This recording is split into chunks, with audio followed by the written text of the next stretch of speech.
स्वागत आपका। मैं हूं योगेंद्र, आप देख रहे हैं नारी, और नारी में आप सभी को नववर्ष की बहुत बहुत शुभकामनाएं। नारी का हमारा जो एपिसोड है वो इस बार ये कह सकता हूं कि 2024 का लास्ट एपिसोड है, और नई उमंग नई ऊर्जा के साथ हम 2025 का स्वागत करने के लिए आतुर हैं। हमारे एपिसोड के तमाम अतिथि हमारे साथ मौजूद हैं। मालिनी अग्रवाल जी हैं, राजस्थान पुलिस के एडिशनल डायरेक्टर जनरल हैं। हमारे साथ ममता शेखावत जी हैं, समाजशास्त्री। अलका बत्रा जी हमारे साथ में हैं, और हमारे साथ रिटायर्ड स्क्वाड्रन लीडर विभूति मंगल जी हैं। सभी का स्वागत है। और हम कोशिश करते हैं कि नारी सशक्त बने, और है बनने की बात ही नहीं है, लेकिन अवसर अगर आप देंगे तो वो जरूर ये साबित करेगी कि वाकई सशक्त हैं। हमारे साथ जो पैनलिस्ट हैं वो भी निश्चित रूप से अपने बूते इस मुकाम तक पहुंची हैं, और कई बार हम इस बात का जिक्र भी करते हैं कि छोटी घटना होती है लेकिन अचीवर्स बहुत बड़े होते हैं। हम उनको खारिज करके छोटी बात पे फोकस करते हैं। वो एक ऐसा नैरेटिव सेट करता है जिसके आसपास हम घूमते रहते हैं, लेकिन हम सफलता की कहानियों को हम छोड़ देते हैं कि आखिर सफल कैसे हुए। हमारे साथ जो बेटियों की कहानी हम आप तक पहुंचाने की कोशिश करते हैं। कितनी ध्यान होगा आपको कि पिछली बार हमने एक गडरिया लुहार उनको बुलाया, और एक महिला परिवार के 10 लोगों का पालन कैसे करती है। आई थिंक वो एक सक्सेस स्टोरी के रूप में हमें देखना चाहिए कि फुटपाथ पे वो बेच करके घर के तमाम लोगों को जो नशे के आदी हो रखे थे, उन तमाम लोगों को मेन स्ट्रीम में लेके आना, काम से जोड़ना और साबित कर देना कि वाकई नारी महान है। हमारे साथ विभूति मंगल जी हैं। पहली बात तो हवाई सफर तक पहुंचना ही गांव की महिला के लिए, बच्चियों के लिए होता था, एक ख्वाब होता था कि हवाई जहाज में बैठेंगे, लेकिन अगर फाइटर प्लेन अगर उड़ाए तो निश्चित रूप से ये कह सकते हैं कि बेटियां कैसे आसमान छूती हैं। हमारे साथ मालिनी अग्रवाल जी हैं, सीनियर IPS ऑफिसर हैं। तो मैं आपसे रूबरू कराऊंगा। मैं विभूति आपके पास में आना चाहूँगा। जो मुझे पता चला कि आप बिल्कुल एक छोटे से गांव से निकली हुई हैं, और जहां हवाई जहाज के बारे में किताबों में पढ़ा जाता था, और आप एक फाइटर और एक स्क्वाड्रन की लीडर रही हैं। तो ये सक्सेस स्टोरी जरा आप शेयर करेंगी महिलाओं के साथ में, हमारे दर्शकों के साथ? बिल्कुल। ये ऐसा सवाल है जो अक्सर जब भी हम कहीं जाते हैं तब पूछा जाता है कि कैसे एक गांव से, स्पेशली जब राजस्थान का नाम आता है तो अक्सर यही माना जाता है कि राजस्थान में वुमेन एजुकेशन इतना अच्छा नहीं है। और बात बिल्कुल सही है, अगर हम बाकी स्टेट से कंपेयर करें तो बहुत अच्छा नहीं है। परंतु मुझे लगता है कि अगर एक महिला को कुछ करना है, एक लड़की से आप कुछ हासिल करवाना चाहते हैं या उसे फ्रीडम देना चाहते हैं, तो शुरुआत घर से होती है। और इस बारे में मैं अपने आप को बहुत लकी मानती हूँ कि समाज ने, मेरे परिवार ने चाहे मुझे कितना ही रोकना चाहा हो, पर मेरे माता पिता ने मेरा पूरा साथ दिया। जब बड़ी हो रही थी तो मुझे कभी इस बात का एहसास नहीं हुआ कि एक लड़के लड़की में कोई फर्क है। जेंडर जो है ना एक सोशल टर्म है। सेक्स हमें बायोलॉजिकली डिफरेंशिएट करता है, बट जेंडर एक बहुत ही खतरनाक टर्म है आई थिंक, जिसमें हम मेल फीमेल को, उनकी मेंटल फिजिकल एबिलिटीज़ को सेक्स के बेसिस पे डिफरेंशिएट कर देते हैं। सो आई थिंक अगर आपको बचपन में ये चीज़ें ना सिखाई जाएं तो आप अपने आप में काफ़ी अच्छे से खिल सकेंगे। और फौज में ना एक कहावत है, everything is mental. I think I believe it since my childhood, I have learned it from my parents, कि आपने जो दिमाग में सोच लिया ना, वो हासिल करने से आपको कोई नहीं रोक सकता। पूरी कायनात जुड़ जाती है वो हासिल करवाने में।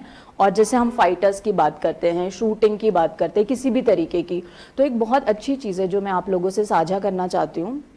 गौर से सुनिएगा।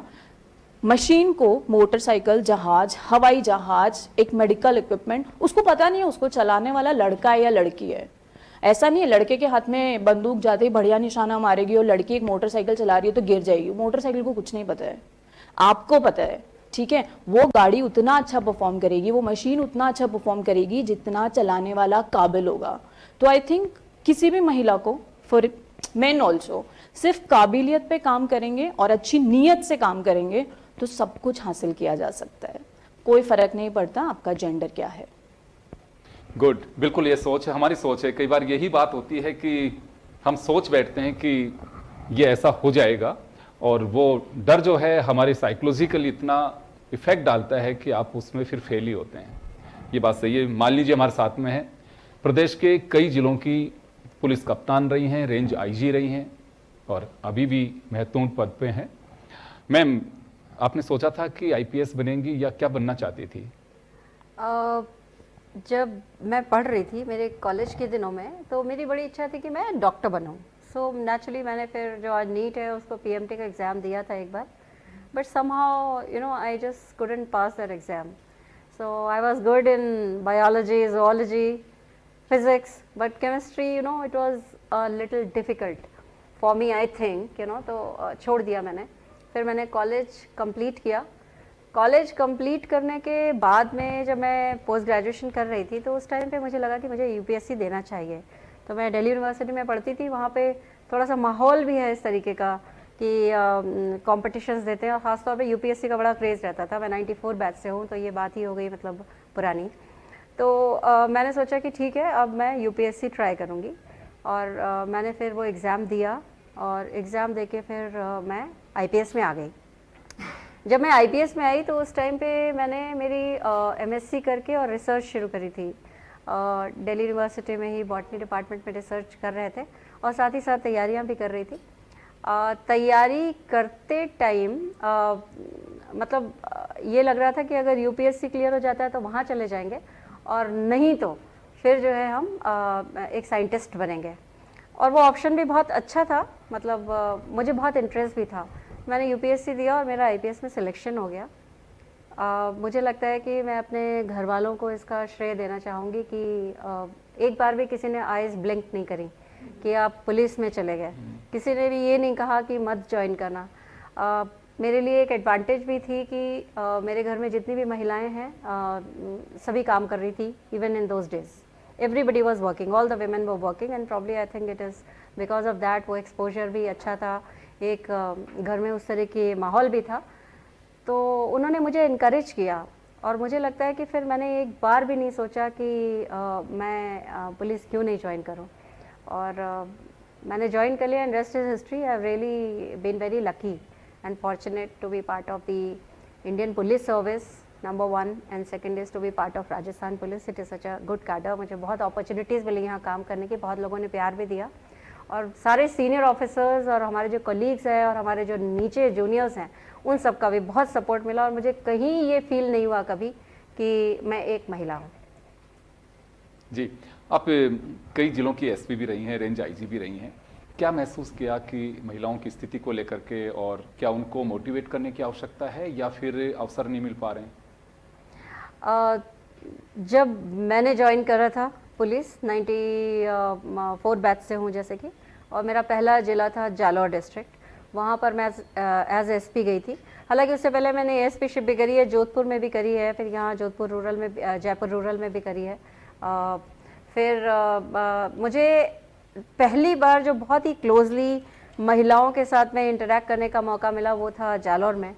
और मुझे अच्छे से ध्यान है कि उस टाइम पर महिलाएं नॉर्मली कंप्लेंट करने के लिए एसपी ऑफिस में नहीं आती थी। ऐसा मुझे कुछ लोगों ने शेयर किया, कुछ महिलाओं ने भी शेयर किया। मैं वहाँ पर गई थी, थोड़ी सी भाषा अलग थी, मैं भी नई थी इस स्टेट के लिए, मैं लखनऊ से आती हूँ। तो लेकिन धीरे धीरे हमने मतलब उनसे इंटरेक्ट करना शुरू किया। पहले हमारे ऑर्डरली थे जो वहाँ पे वो भाषा को समझते थे, उन्होंने ट्रांसलेट करके बताते थे। तो वो महिलाओं ने शेयर किया कि पहले जो है महिलाएं नहीं आती थी, उनकी कोई भी समस्या होती थी, घर की कोई समस्या होती थी तो वो उनके हस्बैंड्स आके शेयर करते थे। तो उन्होंने जब सुना कि एक लेडी एसपी आ रखी है यहाँ पर, तो वो लोग आती थी और आके उनके हस्बैंड साथ में ज़रूर खड़े रहते थे, लेकिन वो महिलाएं खुद बात करती थी, खुद अपनी परेशानी बताती थी, और बहुत दूर दूर से आती थी। जैसे साचौर करीब 150 किलोमीटर दूर था जालौर डिस्ट्रिक्ट हेडक्वार्टर से, तो वहाँ से आ गई महिलाएं। भीनमाल से आ गई जो करीब 70 किलोमीटर दूर था, लेकिन वो आके और अपनी प्रॉब्लम्स को बताती थी। उस समय की जो समस्याएं थी महिलाओं की और आज की जो समस्याएं हैं, मुझे लगता है कि उनमें बहुत फ़र्क आ गया है, क्योंकि आजकल एक एजुकेशन का लेवल भी बहुत ज़्यादा बढ़ गया है महिलाओं में, बच्चियों में। तो उनकी अलग तरीके की प्रॉब्लम्स हैं, लेकिन इसी के साथ साथ वो अपने अधिकारों के प्रति भी ज़्यादा जागरूक है। उस टाइम पर जागरूक नहीं हुआ करती थी, तो मुझे कई बार उनको बताना पड़ता था कि उनके राइट्स क्या हैं, उनको मतलब कैसे हम मतलब ज़्यादा सशक्त कर सकते हैं, उनकी कैसे मदद कर सकती है पुलिस, कैसे हम उन तक पहुँच सकते हैं, कैसे वो खुद मतलब हिम्मत करके जुटा के आगे आ सकती है। मैं गाँव में जाके भी महिलाओं से बात किया करती थी। तो मुझे लगता है कि बहुत फ़र्क पड़ा, और ये शिक्षा का है और एक एक्सपोजर का है जो मतलब एक फ़र्क मुझे नज़र आता है आजकल। आपको महसूस हुआ है ये कि जैसे आपने बताया जालोर की स्टोरी में, झालावाड़ गया था तो झालावाड़ की पहली पोस्टिंग यहाँ पे जो आईएएस हैं भारती दीक्षित, उनकी पहली पोस्टिंग थी, तो महिलाएं घूंघट में से देखने आती थी कि अच्छा कलेक्टर ऐसी होती है और पहली महिला कलेक्टर है। फिर वो धीरे धीरे उनको स्वयं सहायता समूह से जोड़ के जो शहद का व्यापार वहाँ अच्छी महिलाएं काफ़ी करती थी, तो ये एक महसूस होता है कि वो फिर खुल के बात करने लगी। फिर कोविड का टाइम आ गया तो ऐसे कभी लगा कि हाँ चले महिला ऑफिसर है और हमारी बात खुल के कह सकते हैं, ये कुछ अंतर अभी भी महसूस होता है? मैं कहूँगी कि अभी तो जैसे महिलाएं काफ़ी मतलब बढ़ चढ़ के, अभी भी जैसे मैं सिविल राइट्स देखती हूँ, उसमें भी हम लोग जो है atrocities against women, crime against women, children, vulnerable sections, तो वहाँ पे भी मैंने देखा है कि कई बार बच्चियाँ आती हैं ऑफिस में, मेरे ऑफिस में आती हैं बच्चियाँ और बड़े कॉन्फिडेंटली मतलब वो अपनी बात को रखती हैं सामने।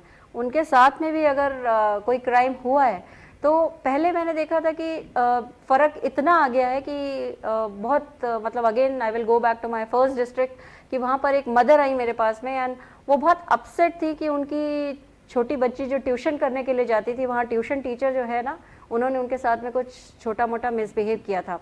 She was in tears and I said कि immediately I will take action.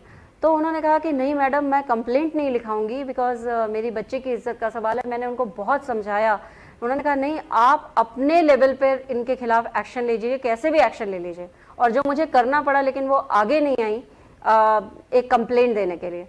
आज मुझे लगता है कि महिलाएं इतनी जागरूक हैं कि अगर कोई अत्याचार हो जाता है किसी बच्ची के साथ में, बच्चे के साथ में या उनके स्वयं के साथ में, तो वो बिल्कुल मतलब हेजिटेट नहीं करती हैं, खुद आती हैं और खुल कर अपनी बात बताती हैं, बिकॉज उनको लगता है कि अगर उन्होंने अगर ये जागरूकता नहीं दिखाई तो यही जो है मतलब परपिट्रेटर ऑफ क्राइम, ये पता नहीं और जाके कहाँ कहाँ किस तरीके के अपराध करेंगे। तो बहुत एक बड़ा फ़र्क आ गया है और मुझे लगता है कि ये बहुत ही सराहनीय कदम है। जितना महिलाएं आगे आएंगी बढ़ चढ़ के और अपने राइट्स के बारे में जागरूक होंगी और हमसे खुल के बात करेंगी, तो उतना ही हम लोग भी specially as law enforcement agency उनकी मदद करने में भी कामयाब होंगे।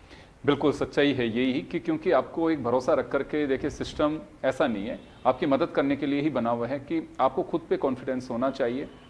स्ट्रगल है, देश की आज़ादी भी संघर्ष से ही मिली है और मुझे लगता है कि अब तो दौर बहुत कुछ बदल चुका है। पुलिस हो, प्रशासन हो, आप ही की मदद के लिए बैठे हुए हैं, आपको जाना चाहिए। अभी भी कई बार होता क्या है कि कई लोग ये देखते हैं कि महिलाओं के साथ में कुछ भी बात होगी, मिसबिहेव होगा, वो सहन करती रहती है, लेकिन वो कमज़ोर नहीं है। सहन सिर्फ इस वजह से कि चलिए छोड़ो क्या बात है, लेकिन सामने वाले को ही लगता है कि अच्छा ये बिल्कुल कमज़ोर है। बिल्कुल भी ऐसा नहीं है और जब भी कहीं अवसर मिले तो आगे जाना चाहिए। ममता मैम, आपके पास में आना चाहूँगा मैं। ग्रास रूट पे या ग्रामीण क्षेत्र में, देखिए शहरों में तो हम एक दूसरे की कहानी, किस्से या फिर चीज़ों को देखते हैं, पढ़ते हैं तो लगता है कि अच्छा ऐसा हो सकता है कि उसने, आपको ध्यान होगा एक मी टू वो चला, एक अभियान ज़्यादा लंबा तो नहीं चला, 5-7 दिन ही चला, लेकिन बहुत सारी चीज़ें अपने जो दिल के गुबार थे कई महिलाओं ने, बच्चियों ने अपने निकाल करके बताए, लेकिन वो बस थम गया। आपको लगता है कि खासकर ग्रामीण क्षेत्र में महिलाओं को ऐसे अगर कहीं पे भी कोई एपिसोड या कुछ भी आती है प्रॉब्लम्स, तो उन्हें फेस करने के लिए दबाना नहीं चाहिए, आगे आना चाहिए?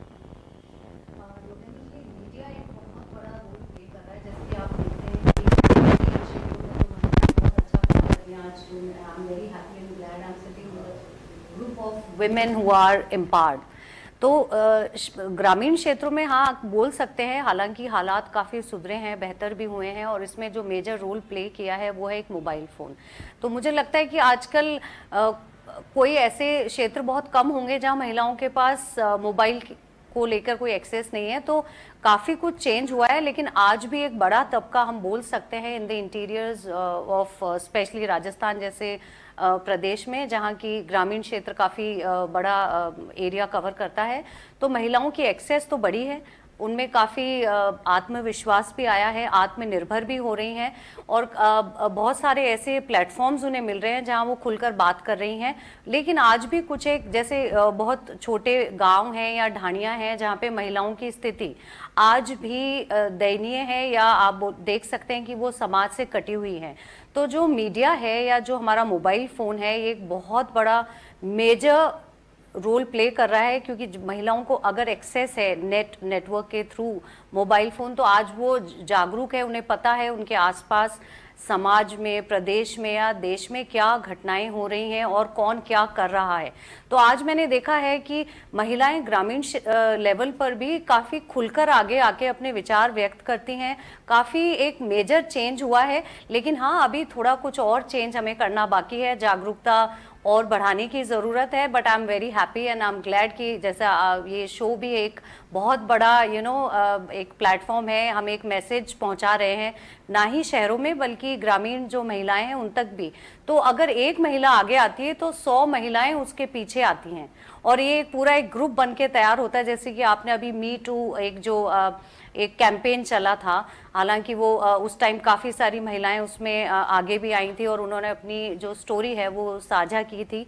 तो I will request to females and जो भी शहर हो या गांव हो, अगर महिलाओं के साथ कोई अत्याचार होता है या ऐसी कोई चीज़ घटित होती है तो खुलकर आगे आएंगी तो उनको सपोर्ट करने के लिए ना ही महिलाएं बल्कि बहुत सारे एनजीओज हैं, बहुत सारे लोग हैं। तो आपको एक स्टेप आगे लेने की जरूरत है। कभी भी अन्याय को आप बढ़ावा ना दें, उसको दबा के ना रखें, खुलकर अपने विचार व्यक्त करें। अगर आपके साथ कुछ गलत हो रहा है, आप सहज महसूस नहीं करती हैं, तो आप किसी भी प्लेटफॉर्म के जरिए अपनी आवाज उठाएं। आपको सपोर्ट करने के लिए बहुत सारे लोग हैं।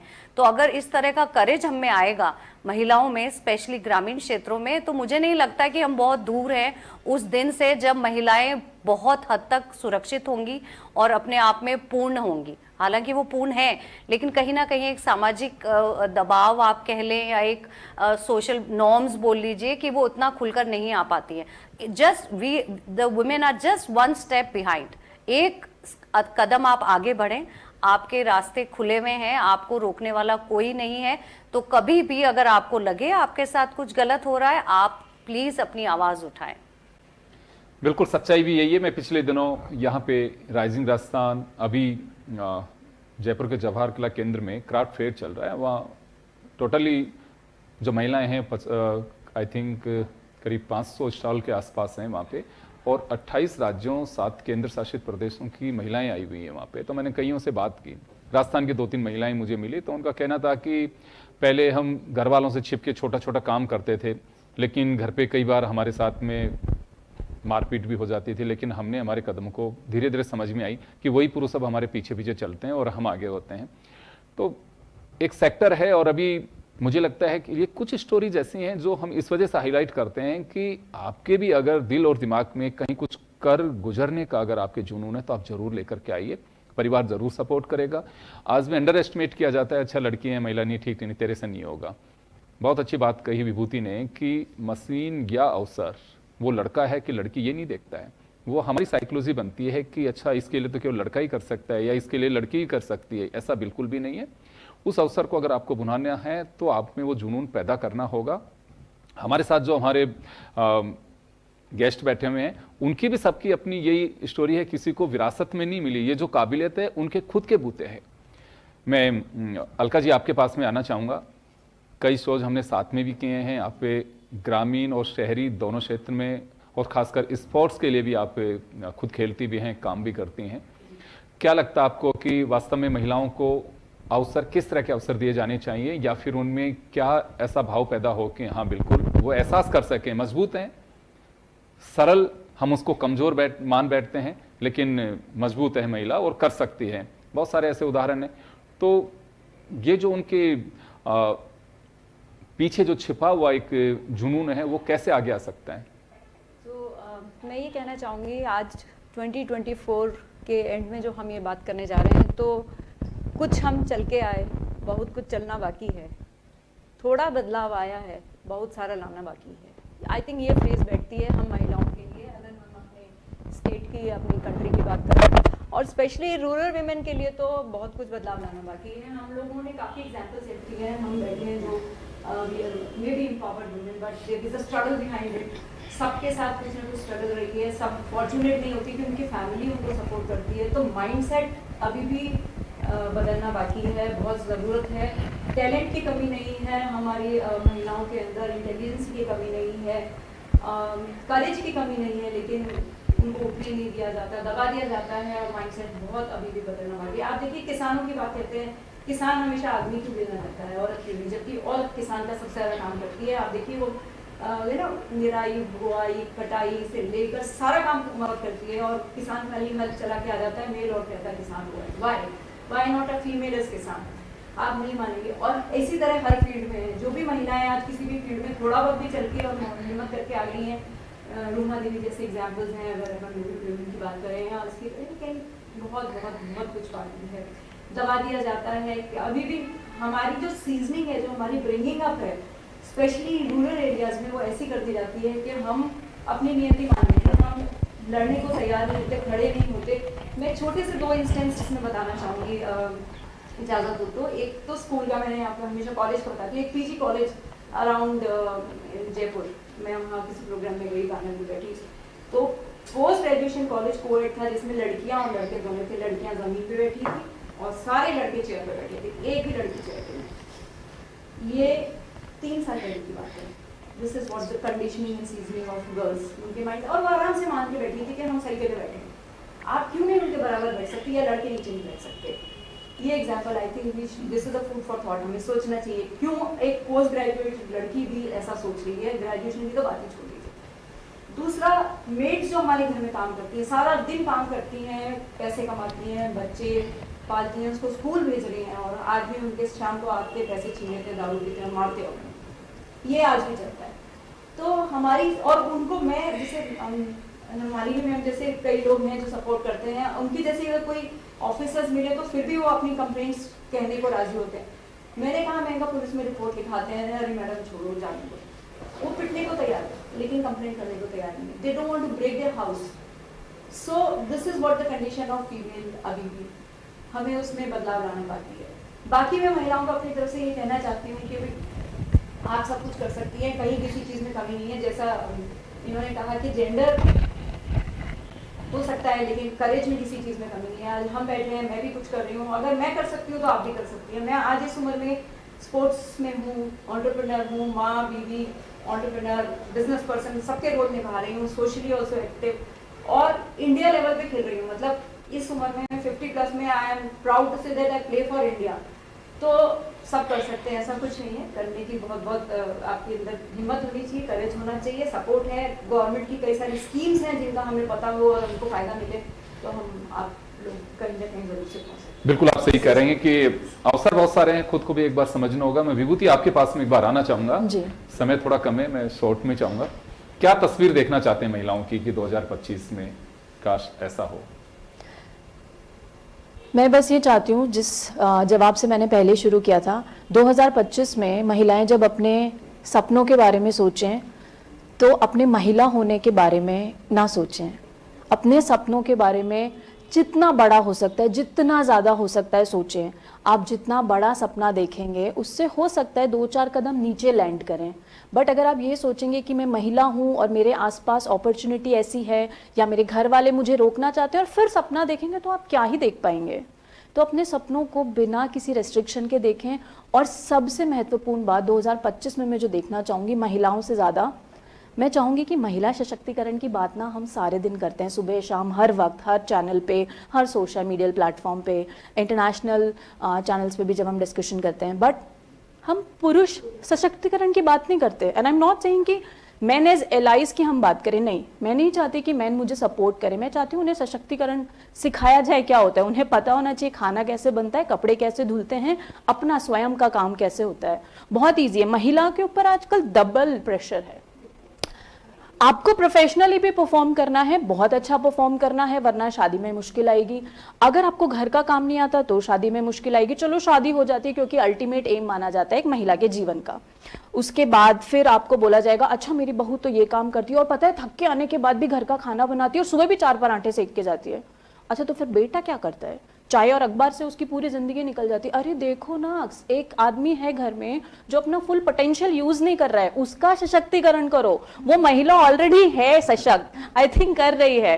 तो ये एक दृश्य है ना, वो मैं देखना चाहूंगी। और मैं चाहूंगी कि अगला टॉक शो हो वो पुरुष सशक्तिकरण की बात करी जाए कि कैसे उन्हें महिला के बराबर सशक्त किया जाए। I think women are already doing marvellous job. ओ बिल्कुल, ये तो आपने मुझे लगता है सबकी आंखें खोल दी हैं। मालिनी मैम, आपके पास में आना चाहूँगा क्योंकि आप भी देखिए कि महत्वपूर्ण पद पे बैठी हुई हैं और गवर्नमेंट की कई ऐसी योजनाएं भी हैं। आप लोग थानों के हिसाब से मीटिंग भी लेते हैं, मॉनिटरिंग भी करते हैं कि ये केसेज पे क्या हुआ। पूरे जिलों में आप लोगों की यूनिट्स भी बनी हुई हैं कि खासकर महिला बच्चियां, उनके साथ में किसी भी तरह का कोई मिसबिहेव होता है तो कंटिन्यू उसकी मॉनिटरिंग भी होती है। तो 2025 हर बार कोई ना कोई स्लोगन होता है। महिलाओं की बात देखिए इस वजह से कर रहे हैं, आज भी महिलाएं मजबूत हैं अपराध सहन करने के लिए भी और अपनी लड़ाई लड़ने के लिए भी। वो कई बार ये देखती हैं कि चलो छोड़ो, जाने दो। तो क्या देखना चाहेंगे, क्या आपकी बार खास होगा कि 2025 में 24 से हमने बहुत कुछ सीखा है, 25 में हम ये करना चाहेंगे? मैं ये कहना चाहूँगी कि हम जब जेंडर इक्वालिटी की बात करते हैं जी। तो हमें जेंडर इक्वालिटी से ज़्यादा ये देखना चाहिए कि जैसे अभी विभूति जी ने भी कहा, तो मेल और फीमेल मतलब अलग है ना। तो हमें कंपैरिजन से ज़्यादा इस बात पे फोकस करना चाहिए कि हमारी स्ट्रेंथ क्या है एज वेमेन, और जो हमारी स्ट्रेंथ है वो शायद दूसरे जेंडर की नहीं होगी, जो दूसरे जेंडर की स्ट्रेंथ है वो शायद हमारी नहीं है। तो हमारी स्ट्रेंथ को हम कैसे अपने मैक्सिमम पोटेंशियल तक यूज़ कर सकते हैं, यूटिलाइज कर सकते हैं। ज़रूरी नहीं है हर चीज़ में फिजिकल स्ट्रेंथ का ही बोलबाला हो। I feel as women we can bring about a lot of change in this society because we are sympathetic, we have a lot of empathy। हम लोगों में काइंडनेस बहुत ज़्यादा होती है, वो नेचुरल है, इनबिल्ट है। और एक जो मेंटल स्ट्रेंथ है वो भी विमेन की बहुत स्ट्रांग है।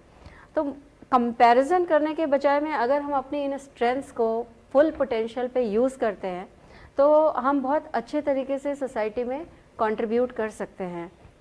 और जैसे मैं कहूँगी कि इक्वालिटी से ज़्यादा इक्विटी, यानी कि आपकी क्षमता के अनुसार आपका क्या कंट्रीब्यूशन हो सकता है समाज में, और बहुत बड़ा कंट्रीब्यूशन हो सकता है।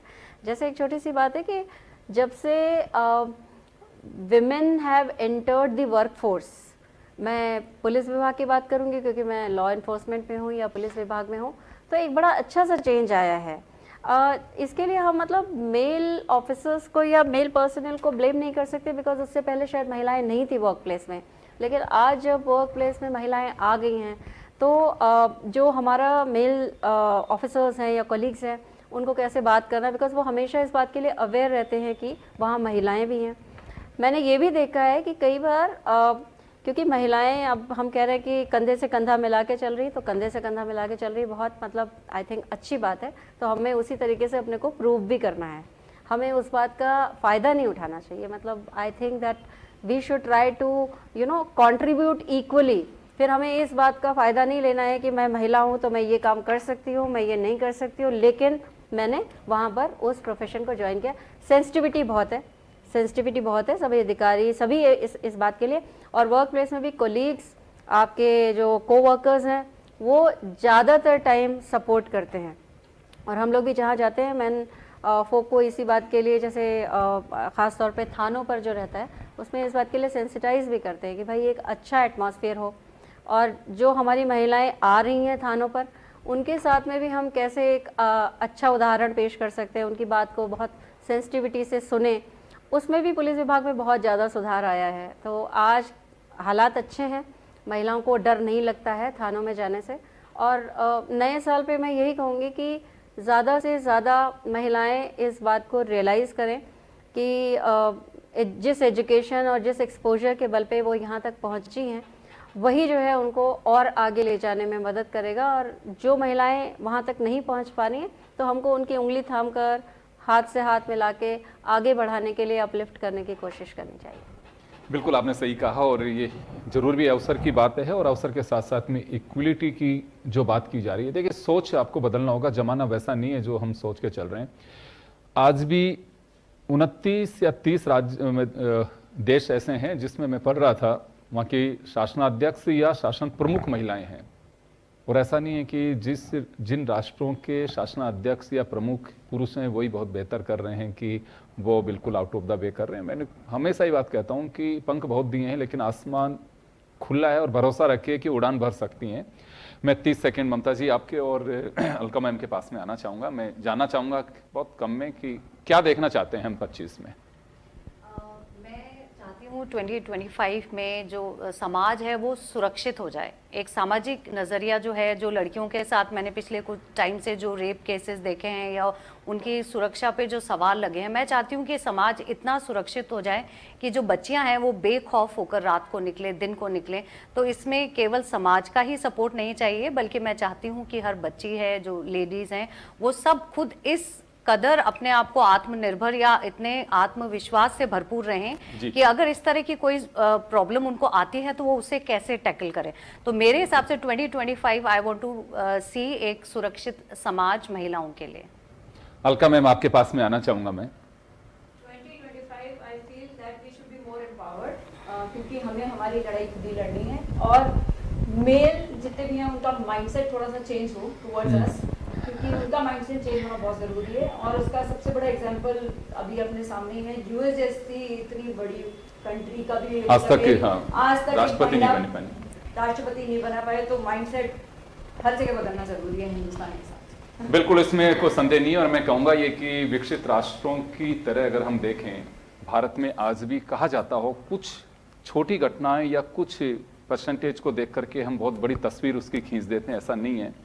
आज भी हमारे देश में प्रधानमंत्री, राष्ट्रपति, राज्यों की राज्यपाल, गवर्नर, फाइनेंस मिनिस्टर आप देख सकते हैं और डिफेंस मिनिस्टर भी रही हैं।